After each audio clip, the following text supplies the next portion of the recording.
Respeitar o parlamento e a opinião do povo são questões que não se encaixam muito dentro do governo Lula. Vamos lá, só para a gente entender. A PL das fake news, que visa regulamentar as redes sociais, já foi colocada no parlamento por duas vezes e não prosperou. Você deve lembrar que o Orlando Silva, do Partido Comunista do Brasil, era o relator do projeto. O projeto não seguiu adiante por pressão popular.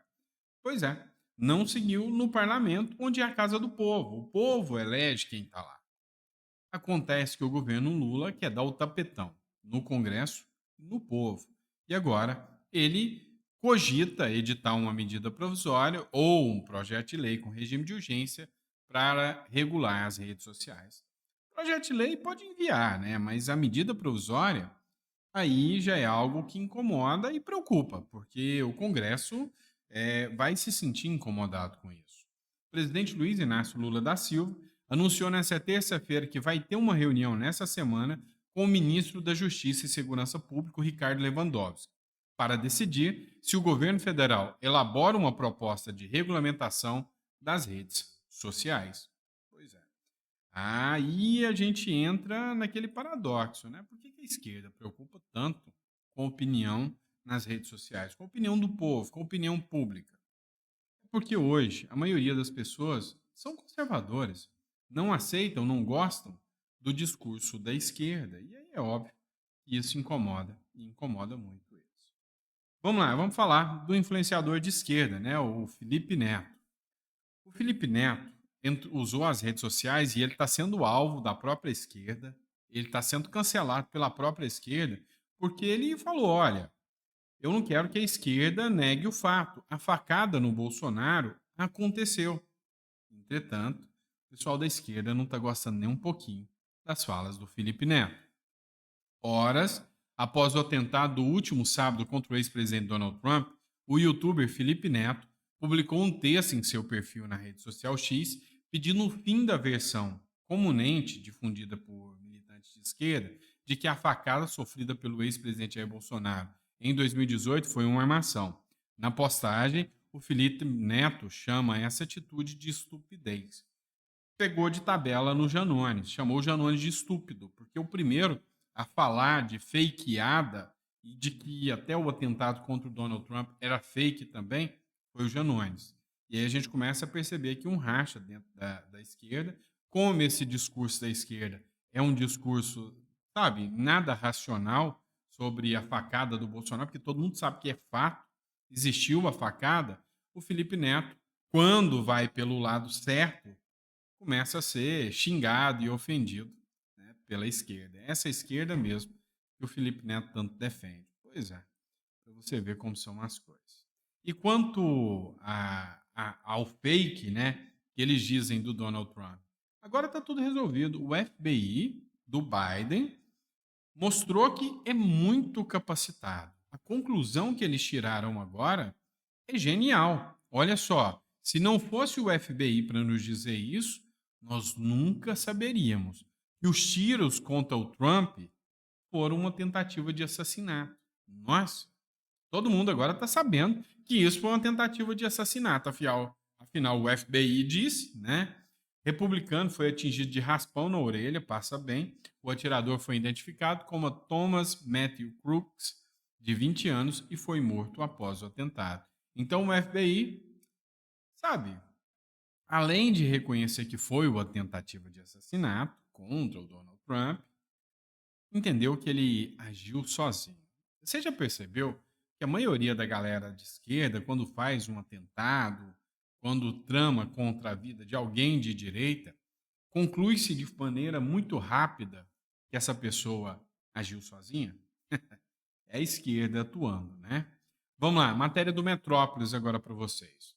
O almoço quase sigiloso de Gilmar Mendes com a cúpula do União Brasil.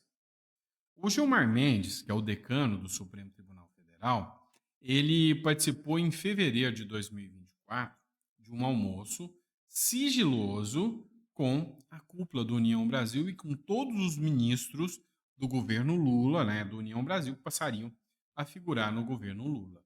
E essa relação estreita de ministros do Supremo Tribunal Federal com a política chama muita atenção.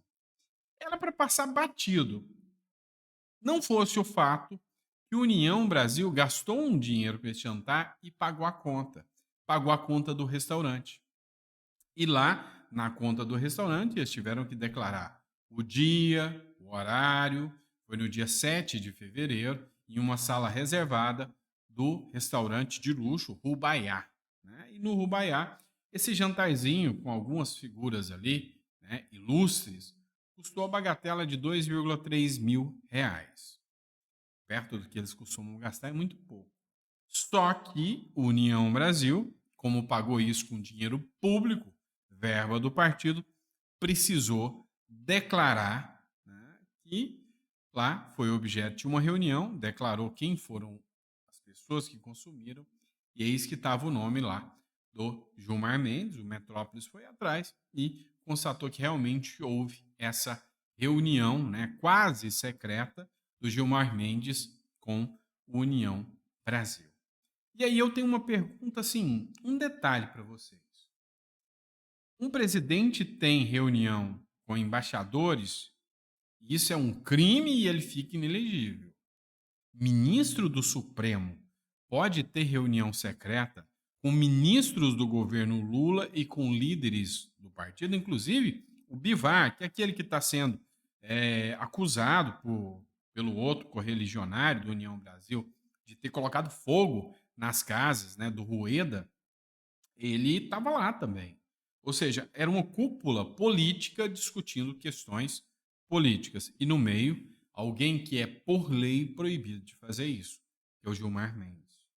Mas tá tudo bem, né? Pior seria se fosse um ex-presidente aí fazendo reunião com embaixadores.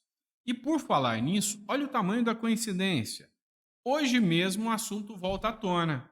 O Supremo Tribunal Federal, esse do Gilmar Mendes, tá? Recebeu um pedido para investigar suposto golpismo do controlador-geral da União, do Bolsonaro, né? O controlador-geral da União de Bolsonaro recebeu esse pedido de um consórcio, né? Um grupo de parlamentares, é o que a gente chama de mandato compartilhado, é um grupo de pessoas que tem um mandato só para eles exercerem. Eles estavam, né, nesse mandato compartilhado do PSOL e entraram com essa ação contra o controlador geral da época do Bolsonaro, que hoje está no governo Tarcísio de Freitas. Tá? É o Wagner de Campos Rosário. Ele é ex-ministro da Controladoria Geral da União do governo Bolsonaro. Sabe por que, que ele foi considerado um golpista, né, e pediu que ele seja investigado dentro do Supremo Tribunal Federal? Porque eles entenderam que ele estava na reunião lá ministerial da qual o Bolsonaro participou. Elas miraram a participação de Rosário na reunião ministerial em que integrantes do governo Bolsonaro trataram de como rever uma possível derrota nas urnas em 2022. Na reunião, organizada em julho de 2022, registrada em um vídeo acessado pela Polícia Federal, Rosário chamou de uma merda o relatório técnico da Controladoria Geral da União, que não encontrou fraude no sistema de votação que foi engavetado pelo governo Bolsonaro. Então ele falou que o relatório era uma merda, então agora ele tem que responder por golpismo, já está na mão do Supremo Tribunal Federal, porque participou da reunião ministerial. A do Gilmar Mendes, né, é o do STF, acabou de participar de uma reunião também, e a gente também acha que é meio estranho, né, um ministro do Supremo está participando de reuniões com partidos políticos, né, é o que diz aqui, inclusive, o próprio Metrópolis, né? E o Lula? Será que vai levantar uma bandeira branca com relação ao Milei? Lula sobre a Argentina, matéria do Globo, tá? Milei é complicado, mas é preciso salvar a relação bilateral. O Lula fala isso depois que ele mandou o embaixador que está lá na Argentina vir aqui para o Brasil, porque o Lula estava pensando em cortar relações com o Milei. Deixa eu contar um segredinho para vocês. O Milei e o Lula, os dois estão articulando, tá? Articulando para ganhar a liderança da América do Sul. Estão disputando, né? Para ver quem ganha hoje um maior protagonismo na América do Sul. Dois países gigantes. A diferença é que o Lula vem apresentando números na economia pífios, enquanto o Milei vem ganhando a visibilidade do mercado, vem ganhando a visibilidade do próprio Fundo Monetário Internacional e vem conseguindo estabilizar a economia argentina. E aí, quando a gente analisa essa situação como um todo, os dois começam a entrar em atrito aqui. Só que o Milei, estando aqui na Argentina, e Trump ganhando as eleições, há um alinhamento muito maior com o Milei do que com o Lula. Então, eu acredito que muitas relações bilaterais, inclusive dos norte-americanos, passarão a ser feitas com o Milei, o que vai abrir aqui um caminho para o Milei se tornar uma liderança forte aqui na América do Sul. Vergonha para o Brasil, né? Um país continental quanto o Brasil está perdendo tanto o protagonismo internacional graças às medidas, né, e às visões equivocadas do governo Lula. Vamos lá, vamos falar do Jorginho Melo, governador de Santa Catarina. Eu já falei, vou repetir, quer ganhar hoje a população brasileira, o primeiro passo é investe em segurança pública. Hoje o principal problema do Brasil é a sensação de insegurança. O brasileiro hoje tem medo da insegurança. Essa é a realidade dos fatos. E o Jorginho Melo hoje mandou a real. Pessoal, tem uma péssima notícia para a bandidagem. Acabamos de adquirir 145 fuzis israelenses de alta performance para a nossa Polícia Civil. O mesmo armamento utilizado pelo Exército Americano e pelo FBI. Então, assim, é isso. A Carolina de Tony escreveu tolerância zero com o crime. O governo de Santa Catarina anunciou um marco histórico para a Polícia Civil, um investimento recorde de aproximadamente 1,5 milhão na aquisição de 145 fuzis israelenses e 500 mil munições nos calibres 9mm, 5,56 e 308. Presta atenção nesses números. 1,5 milhão. Né? É o investimento recorde do Estado na segurança pública. Olha só um show, né? Só um documentário para homenagear uma atriz, uma cantora aí, a Fafá de Belém, vai custar mais de 8 milhões. Deu para você ver as prioridades do nosso Brasil? 1,5 milhão de reais é um investimento recorde na segurança pública em Santa Catarina. 8 milhões é investimento para homenagear uma cantora. Quais são as prioridades do nosso Brasil?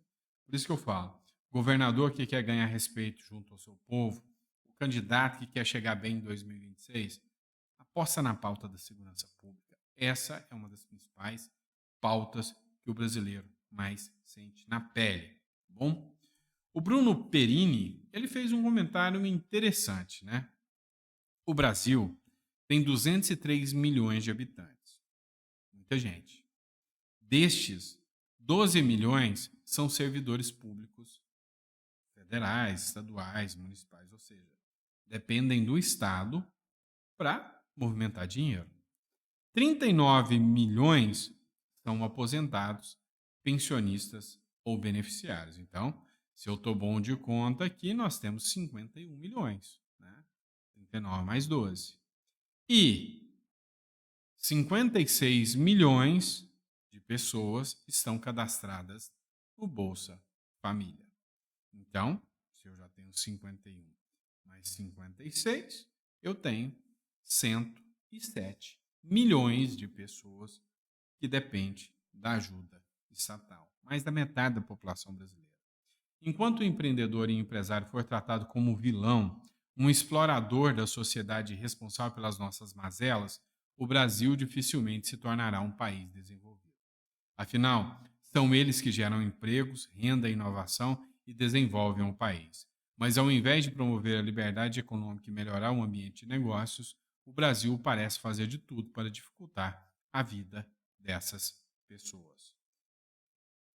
Essa fonte aqui é do IBGE, tá? Só para constar para vocês. Então, assim, é, veem aí a insanidade que se tornou, sabe, o Brasil, onde mais da metade da população brasileira é sustentada ou depende dos impostos da outra metade, que é demonizada pelo governo. Deu para ter noção, né? Vamos lá, outra matéria. Cara, esse negócio do Trump tá cabeludo, tá? Secretário do governo Biden admite que atentado contra Trump foi falha de segurança. Enfim, né?